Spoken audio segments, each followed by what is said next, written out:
going to be an informal chat about the thought processes and everything that went into creating the Star Citizen universe. We've got some guests here. I'm going to introduce them, call up to the panel here. First, I'm going to start with our Director of Community Engagement and Online Strategy, Mr. Benjamin Lesnick.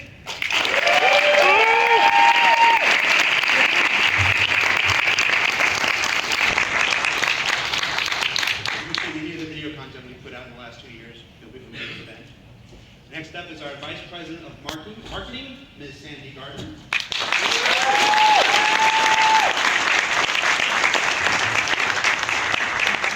also one of the co-founders of the company. That's Sandy. Up next, just returning from the UK yesterday, where they've been for 4 months working on the performance capture of Squadron 42. Our lead writer, Mr. Dave Hack.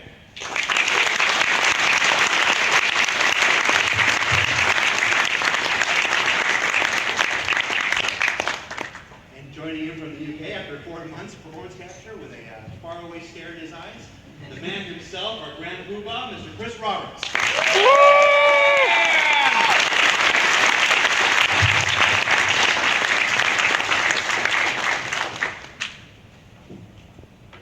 Are your microphones working?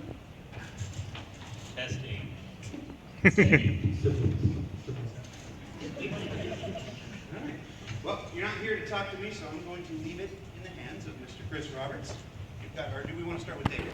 Dave started? Who started? Who started? Who started? All right. As you guys know, normally we have GamesCon and CitizenCon that are coming up. So GamesCon's in about 4 weeks, and CitizenCon's about a couple months after that. So we have quite a few things to show there. So we thought here at Comic-Con what would be fairly appropriate will be to talk about the universe, the galaxy, and sort of how we came about it, and sort of the thought process behind it, in a way that maybe we haven't had an opportunity to sort of talk and interact with you guys in the past. And then after that, we'll let you guys ask questions, which doesn't necessarily need to be just about the universe and the various things that we sort of thought about while we're doing it. It could be about other things in Star Citizen and Squadron 42. If you like, we'll answer it to the best of our ability. So, let me go here. So, if you guys know Star Citizen, it's a brand new universe to explore. And the whole idea of building this universe was to have something that would allow players to pretty much do whatever they wanted to do. So whether it would be a mercenary, a pirate, or a bounty hunter, and a whole bunch of actually other roles and professions, but to create a sort of living, breathing universe and ecosystem. And it's something that I've wanted to do for a long, long time. And if you followed my games back to Wing Commander and Privateer, and later on Freelancer, you can sort of see a general theme about it. One of the core processes that we did, or when I was starting this, Dave was one of the very, very merry band of brothers at the beginning. There was maybe about 5 of us all working on a very early prototype and coming up with the fiction. So Dave and I sort of sat down and were thinking about, well, let's set this into a relatable universe that could feel real to people. We can tell all these sort of stories and adventures inside, and make various factions sort of real, and have real manufacturers, and really build a universe sort of from a foundational outlook. Because a lot of times when you make a game, you make a movie, you make a TV show, you sort of come up with a story, and then you sort of flesh out the universe as you go. Wing Commander was that. I originally came with Wing Commander, and I wanted sort of this very sort of like good guy against bad guy, sort of almost parallel to World War II. I think if you guys know Wing Commander, generally the pattern of it is the War in the Pacific, the Kilrathi were the sort of stand-in for the Japanese, and the Federation was stand-in for the sort of US Navy and Marines. And but the rest of that universe wasn't really sketched out at all, and that was something we wanted to do very differently with Star Citizen. I wanted to build a universe, as you say here. Anybody here play Wing Commander? Yeah. Well, you know what we should ask is who here is a backer? And who here is finding out about Star Citizen for the first time? Hello. Well, welcome. Well, it's maybe, it'll be a cool universe, we'll tell you that.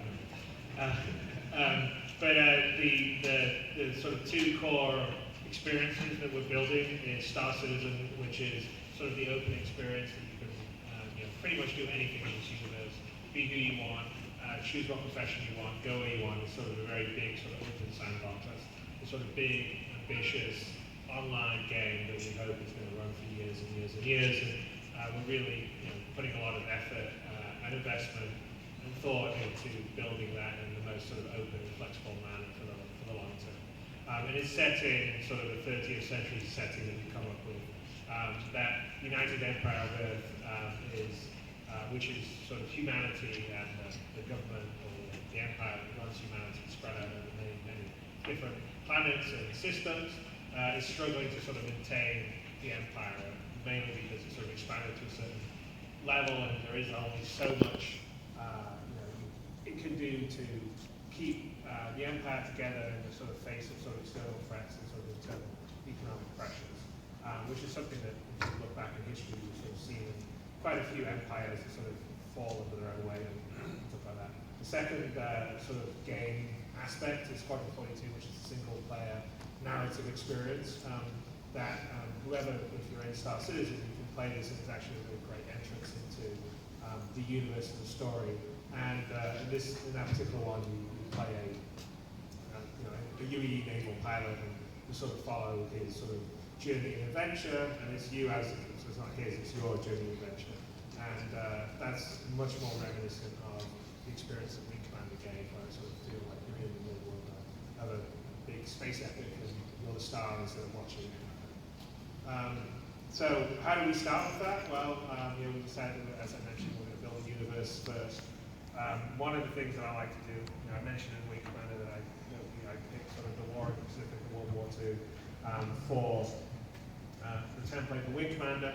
In this one, we were thinking, well, we'll use history as a launching point. One of the reasons to do that is that if you relate it to real history, it becomes much more relatable and understandable to people because they can sort of, see things that they know about, and so therefore different intrigues or situations sort of feel real. So Dave and I went over several different history points. One of them was sort of the age of exploration, 15th, 17th century, post-war reconstruction after World War II, sort of the Three Kingdoms, Han Dynasty, and sort of ancient Rome, antiquities around about sort of the later period of Rome onwards. For those of you familiar with Star Citizen, you're probably familiar that we chose the sort of decline and fall of Rome, which is sort of the later period of Rome. We thought it was a really great setting because it allows for both personal intrigue. There's a lot of sort of geopolitical stuff. There's, if you want to be an independent trader or an adventurer, that's all possible, but there's also a big military conflict that happens, as it did back then. It felt like that was a really great analogy or a starting base for our universe. And so for us, we sort of created the United Empire of Earth and followed very much the same sort of setup. So this kind of the history, which I don't know if any of you guys are in the very early stages of when we very first started Star Citizen. Before we actually announced the game, before I showed it, we started the Robert Space Initiative's website, and we had 30 days where we were actually talking about the history, and every day, I believe, we posted a time capsule, which I'll let, Dave wrote most of it. We went up and we came up with this. Well, actually, and also the thing too, once we sort of circled it on the sort of ancient Rome as a time period to sort of launch from, it became, all right, well, how do we get from now until then? Like, what is the major events that happened that bridge modernity to the era that we want to do in the game?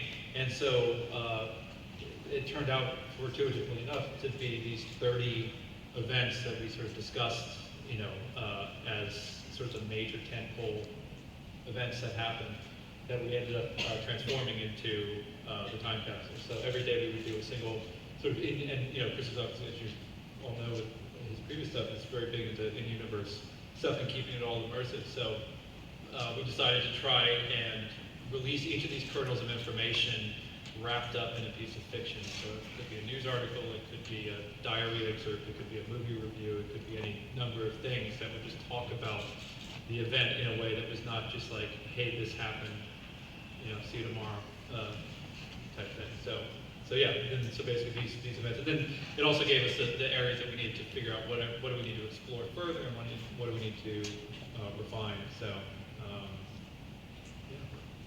One of the pretty good, so general events like, discovering, the first sort of quantum drive, right? The first time we colonized the planet, the first time. Terraformed one. Yeah, terraformed one, the first time went to another system.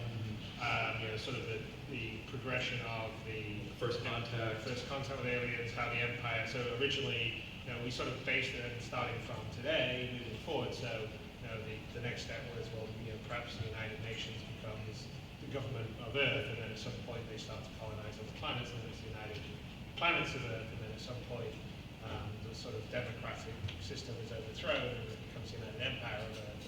And so we sort of traced it through up until the point that Star Citizen and Squadron 42 starts, which was when we made the announcement back on October 10th of 2012. So here's the timeline. I'm not going to bore all you guys with it. It is actually still on our website, I'm pretty sure, and it's part of sort of the history. But we very much wanted to sort of trace the history from today through to when the game starts and build it up and build up corporations or planets or characters, and so we have a very rich setting to tell a lot of stories, because it's not just the story of Squadron 42. We're planning to have a lot of different stories in the universe itself that you'll be able to experience, and in some ways also sort of impart your own sort of imprint on it. So we'll definitely have parts of the game as when the universe becomes live, that you as a player will be able to potentially affect it, or be able to sort of leave your name in history, so to speak. Keep on going. And it was also, one of the things too was trying to, because again, all of those were being released before Chris had even announced what the game was going to be. So for a lot of people, they were just sort of following the stuff, but they didn't know where it was going. And because one of the things too is also, that was important, I remember in our discussion, was making sure that there's sort of, it's not black and white. There's a lot of sort of moral ambiguity and grayness and stuff. So if you go through each of those historical events, like humanity falters, humanity makes really dumb decisions. Which is fiction, I know, but it's not just sort of this idealized perfection. It's like people screw up and people make bad decisions and stuff like that, just to make it feel more believable and more real. The goodness earned and the badness bad type thing. Yeah, and I think we ran the history up until 2942, I'm pretty sure, and kind of the way we've sort of been playing it is in our real calendar time, we increase it, so now it's 2015, so it's 2945 in our world, and sort of at the point of the Empire, which is where you would start to play the game, and the Empire sort of dealing with its various threats, some of which are kind of around. So I can talk a little bit here, but we have the factions and races, which sort of makes sense. So this is the United Empire Earth we talked about. It's it's coming sort of on the tail end of several hundred years of sort of imperialistic, despotic rule, and it's sort of changing a little bit as it's sort of a bit more inward looking. It's not quite as militaristic, it's not quite as sort of gung-ho, and it's trying to sort of keep itself together in the face of several threats, one of which is the Vandal. This is the main enemy of Squadron 42. They're analogous to the Visigoths and the Vandals of antiquity, and they're on the western side of the empire and sort of pushing in. They've already made a few of the further systems of the empire untenable, and essentially they're very clan based. They're not really easy to pin down. They're incredibly tenacious, and most of the time the empire has just managed to sort of hold their own against them, not necessarily sort of defeat them and push them back, because they're not the same as a traditional military force. Yeah, military force. The other, some of the other races is the Banu. They're on the southern side of the empire. They're much less antagonistic to the empire. They're a race of sort of nomads and traders, and they're sort of analogous to sort of North Africa, the Middle East, and sort of Barbary Coast, where you can trade with. And it will be an area that will be a lot of opportunity for sort of the more sort of merchants and exploration focused players in the game. Then there's the Shan, who are on the eastern side of the empire. They're analogous to the Persian Empire or, say, the Chinese empire. And they've been around for 10,000 years as a very sort of old, almost inscrutable empire. And there's a kind of slightly cold standoff between the Shan and humanity, where they trade, they do business together, but they don't quite fully trust each other. So not dissimilar to maybe what happens with China and the US at the moment. So those are the main factions. We actually have one more alien race that we talked about, the Tabara, which you'll see, but that's a race that humanity defeated twice, quite a few hundred years ago, and essentially. They assimilated them into so they're sort of now technically part of the empire, but are conflicted about how they feel about that. I think the next system is inside this universe. One of the other, big things one of the big differences in what we're trying to do is Star Citizen. We've gone to this level of trying to build a universe that feels real and relatable. And so for us, that goes down onto like every aspect of it. So one of them is how we design the star systems and the planets themselves. So we're not the only space game out there. There's quite a few other ones. There is a trend to be doing more sort of procedural space creation, which is very cool in that you can travel large distances and visit lots of different areas. But the downside of it is that you don't. It's a bit more generic because you're not really crafting it. And so for the way that we're building Star Citizen, because it's built in a very high fidelity manner, from the storytelling, from the detail, from how detailed the ships are, how detailed the characters are, the amount of different things that you can do, we sort of felt like the best way would be to really sort of build the systems and the planets in a way that sort of feels organic to the universe and the world. And we didn't feel like that would be a good way to just do it in sort of more procedural manner. We do use some procedural stuff to like lay out asteroid fields and stuff like that to help sort of build the universe, but in terms of the planets, the backstory of them, the companies on them, the characters on them, all that is kind of scripted and storied out. In the same way, you probably wouldn't want to see a movie that someone had 100 different random acts in it, and they have a program just pushes them together in different ways. Probably wouldn't make a story that's as compelling as one that you can craft yourself. We built it that way to enable the players themselves to do different things in the different systems. So the different kind of actions you can do on the system, the trade, the business you can do will be sort of quite specific to the different planets in the systems, and we can also set extra stories in them. On top of that, we've built different locations or planets that you can sort of, or systems that you can discover. So that will be part of the game. Exploring is one of the sort of features of the game, and we're building content towards that. So as an example of a few of the systems, I'll let Dave do a bit talking here. So terrorists, are sort of up and coming, rising socio-economic and political power in the Empire of Earth. Is part of the despotic rule. It was fun to have a counterbalance to it. So there was this sort of Messer era, which was the regime, and Terra was sort of the ones who sort of stood up to him and his ilk. So they've always been sort of fashioning themselves as very progressive and stuff like that. And to use the sort of ancient Rome analog in sort of Constantinople, the Terra became a sort of beacon in the East that was sort of this progressive, this nexus of trade and all this stuff, and was sort of forward thinking, and Earth was sort of viewed as backward thinking. And so part of it was also, to Chris's point about the sort of handcrafted thing is, for among you backers there, I assume that there are some of you who are Terra supporters as opposed to some are Earth supporters.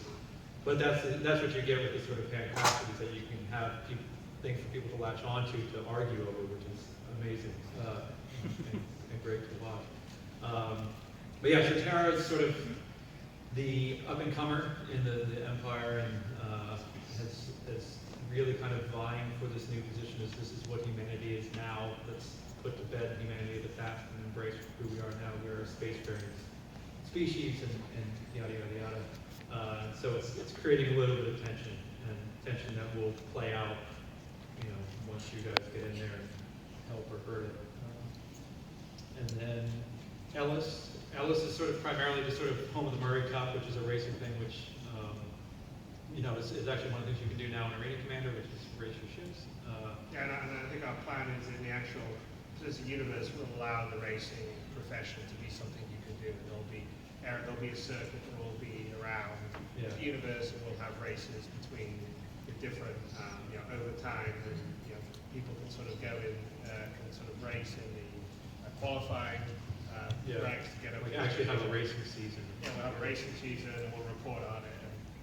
Not necessarily going to be everybody doing that, but it'll be kind of cool, and that's actually a great example of sort of user-generated content. You have those questions, they're sort of generating stories and headlines. Yeah.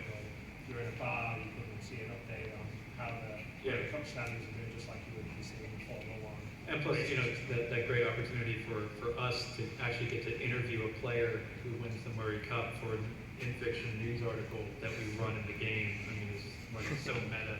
Right. So yeah, we're definitely trying to do that. Nix. Talked about the despots, the messers. So Nix was a system that was set up by a bunch of expatriates and activists who were basically trying to set up their own sort of egalitarian, community in unclaimed space. And unfortunately, there's sort of like let's all be free and stuff like that was cool, but it was also great for the criminal element that we're looking for a place to kind of hide out. So it's sort of a landing zone that's in the kind of an identity crisis, because there's a strong, like, political-minded, righteousness there mixed with this sort of criminal element that's taking advantage of it. And probably a place where people who, I don't know if anyone has illegal intent in the game, will probably become very, very, very familiar with it. Yeah, and then it'll be one of the Nix and Terra. There's a few others that will be for the very first early sort of Universe Alpha. We're sort of concentrating on 5 different systems in the player. So first off, we'll probably have one system. We'll have multiple landing locations and planets on, and then it'll expand to 5 systems. Nix is one of the early ones that we're in production on now. It's got some pretty amazing stuff. Not quite ready to show it yet. Tony would kill me if he showed some stuff just yet, but it's very cool. I think when you guys get to see it, we'll be quite happy. But again, there's a definite character and feeling for different environments and locations. Yeah, you really visually and immediately know you're in a different location than like Terra. Yeah, so I'm quite excited to show you guys some of the stuff down the road. And then Ryan. First site basically was a human-controlled system, and that was the first time that they got touched by the Vandal. Needless to say, they left no one alive. Was abandoned by the UEE, and as they got pushed back further and further among 4 or 5 systems, but Orion still has sort of these shattered cities that existed, So this is sort of another, we're looking at sort of spectrum ends of the different possible locations. This would be sort of the Vandal, an example of a Vandal-controlled system. So, This universe is somewhere you go, you kind of Vandal. You can trade, it's beyond control the Yeah. empire. It's also something that will feature in Sparkle 42. yeah. And there are humans that still live there. That inhabitants that have been left over since the basically the abandonment of Orion. So there will be people to talk to and then hide from, depending on how we go. Was this the last one? No, that was Caliban. Caliban. Yeah. Yeah, we got some stuff that's Sparkle 42. Down the road would be quite good. Okay, so, sort of the go around the universe, go to systems where you need to travel between them. Ships is sort of one of the last pillars of kind of how we wanted to build out the universe. And it's also an example of how the different ships have their different roles.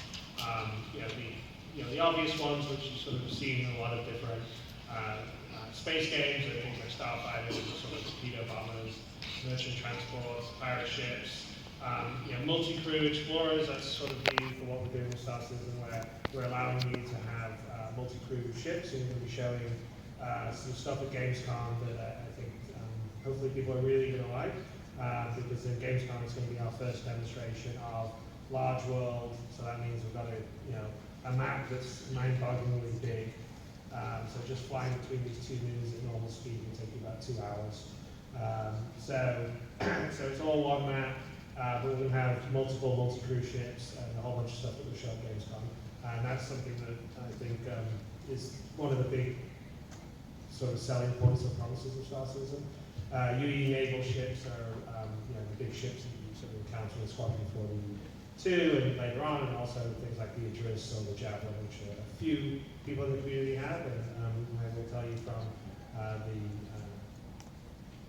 so far and how they're pretty amazing. So I'm kind of looking forward to sharing some of that stuff down the road with you when we sort of show you a bit more of Squadron 42.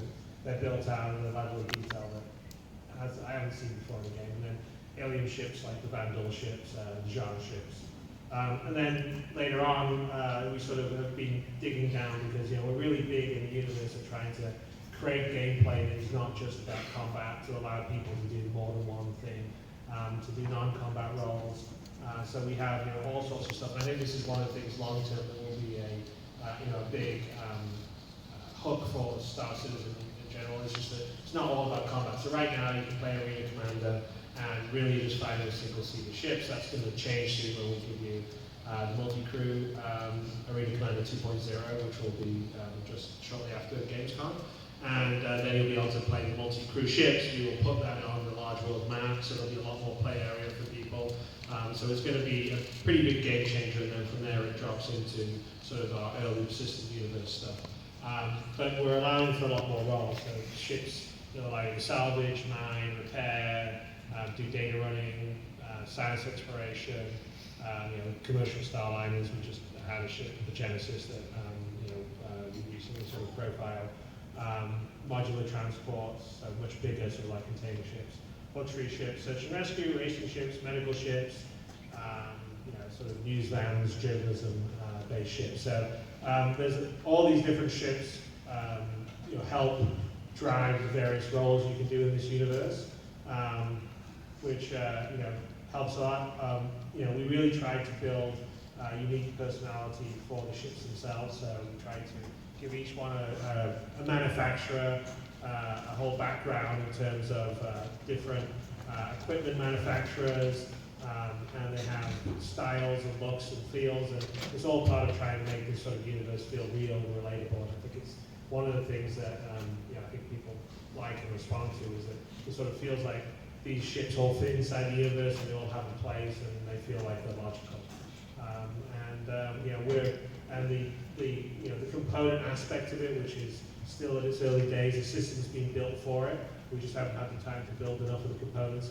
Will allow, besides the base ship you have, to sort of modify it so the ship is built to run fast and quiet, or it's built to really get in there in a fight and take a lot of damage, or smuggle things. And so we sort of allow you to customize your ship beyond just buying the base ship. And that, in some ways, is again another way of sort of personalizing your gameplay experience, and sort of almost like your ship in some ways a representative of you as a player, which is pretty cool. And it also, just real quick, one of the things, to the level of specificity for that is, to the point where style guides are being developed by the artists too, so you could almost visually identify like guns and identify what brand gun that is. Like that's very consistent. Like a lot of attention is being paid on like form language and stuff like that, making sure it's consistent, making sure these companies not only have their own identity, but they have their own sort of reputation in the marketplace. So this company's great, but they make these cheap parts, so the guns are crap, but they're cheap. So so it's a lot of mixing, matching with the type of things that really let people kind of find define their ship in their own style and the type of like manufacturer that they like and they trust. Yep. And then so the last part of it is sort of the various things you can do. The base ones, which are sort of you see before, the fighter pilot, kind of for Squadron 42. The Wing Commander set up Mercenary, Explorer, Bounty Hunter, Merchant, Pirates, Privateers, and that's kind of the sort of standard that you've seen in a lot of space games over time. And then, we sort of felt like, and it's kind of one of the reasons why we're talking about all these ships, the sort of specialized ships, is that, you should be able to play this game and not have to fight. You should be able to do various things. If you want to be a captain of industry, you want to hire someone else to do the fighting for you, you should. You want to be someone that's a search and rescue specialist, you should. If you want to be a scientist, racer, medic, industrialist, journalist, courier, and all those, we're working actually very hard to do specific gameplay for that. And I think Tony Zurbeck, who's the Persistent Universe design director, has we had a post about being a starline, running a sort of a commercial sort of starline, and kind of the gameplay that would involve doing that. And we have the same stuff for mining and a bunch of the other stuff. So I think ultimately when all these pieces are in there, they'll just allow for a lot of sort of a rich experience in the universe that's sort of the way you want to set it up. And so that's kind of how we set up the world and sort of how we thought about it and sort of how it's sort of informing how we're developing it. And if I can click this,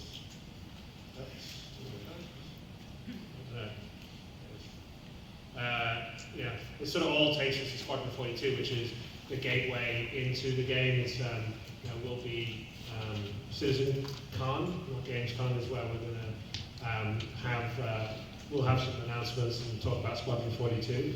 But essentially it's meant to be the entry point into the universe. So if you first play Star Citizen, you can go straight into flying around the universe, but we kind of recommend that you will play Squadron 42 to enter it and sort of learn the game mechanics and experience the sort of story that at the end of it will dump you back out into the Persistent Universe for you to sort of make your way. It's very much a game that's built in the sort of manner and spirit of what Wing Commander was, but set inside the Star Citizen universe. And it's not tacked on, it's its own game.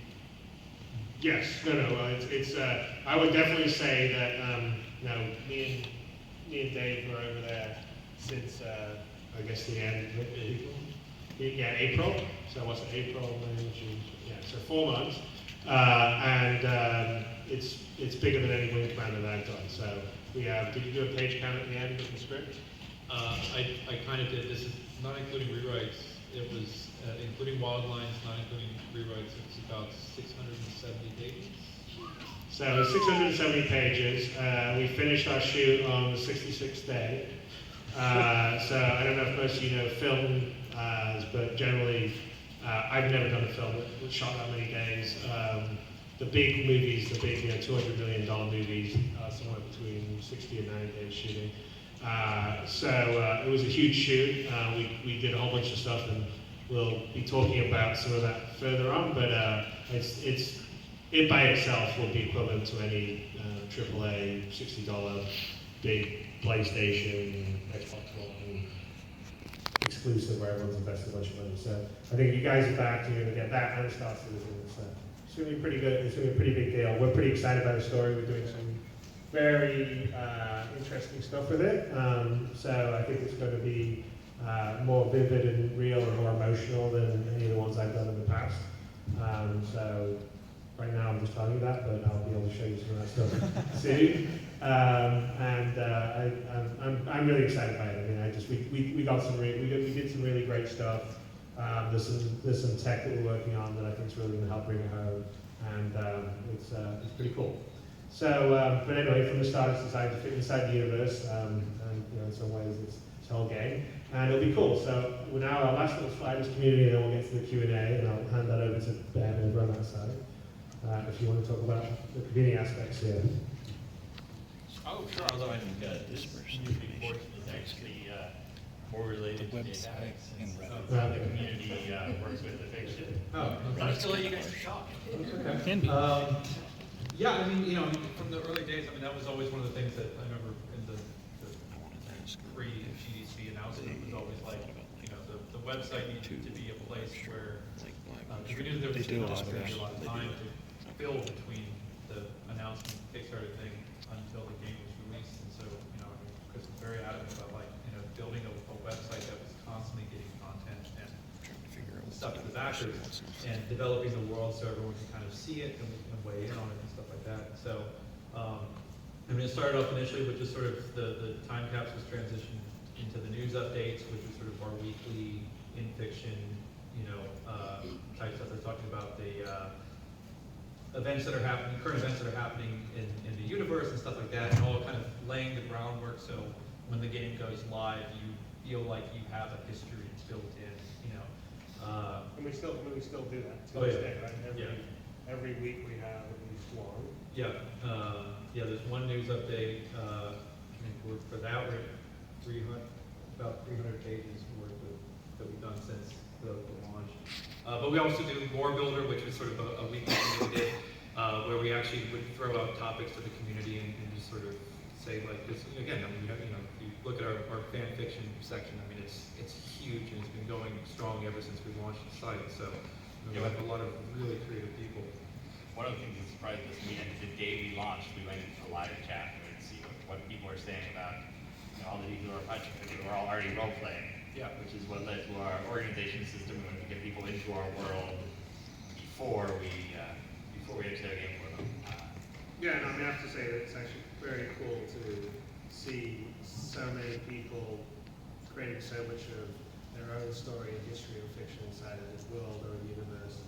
It isn't, the game itself is alive, right? So I think that sort of speaks to laying the foundation at the very beginning of a world or a universe that people find relatable and they want to sort of add their own story into it.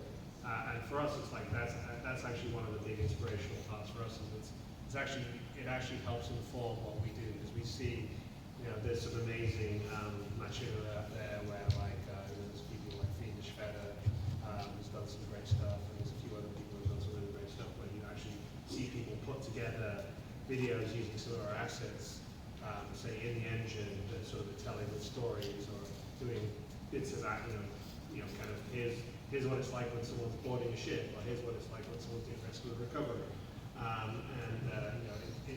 You can really sense that it builds this, people can see themselves inside the world, and it's great to sort of read the background. We have the organization system, which has, over 10,000 organizations now? And you can see everyone's backstory, and there's some pretty heavy role-playing aspects to quite a few of them, and it's really fun. Yeah. I quite enjoy it, and I think the team likes it too. Yeah. What's not less fun? You want to do that one? Oh, sure. I feel like I shouldn't talk so much. It's like me and Dave kind of done a bunch of talking, and you guys haven't done anything yet. You guys better have some questions for Ben and Sandra. How about the content we put out every week?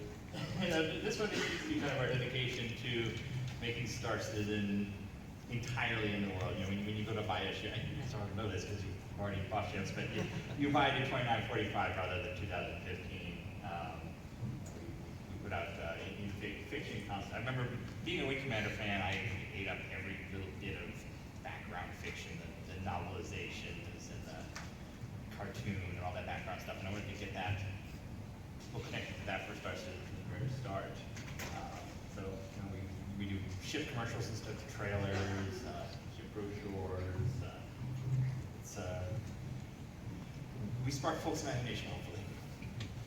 We've been given the 15-minute warning. Right, let's get to Q&A then. Let's open it up to Q&A. We've got a microphone in the center. You guys want to form up? Please remember,